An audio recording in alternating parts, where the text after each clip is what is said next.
السلام عليكم ورحمة الله تعالى وبركاته. أقدم لكم موعد مباراة الجزائر وغينيا في تصفيات كأس العالم الجولة السادسة، والتي ستقام على ملعب مصطفى شاكر.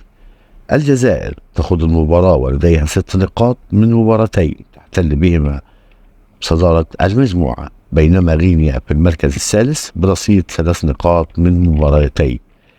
تقام المباراة يوم الخميس الموافق 6 يونيو 2024. تبدأ المباراة في تمام الساعة 10 بتوقيت مصر والسعودية والعراق والكويت وقطر وسوريا والأردن وفلسطين واليمن، وفي تمام الساعة 11 بتوقيت الإمارات وعمان، وفي تمام الساعة 9 بتوقيت السودان وليبيا، وفي تمام الساعة 8 بتوقيت تونس والجزائر والمغرب.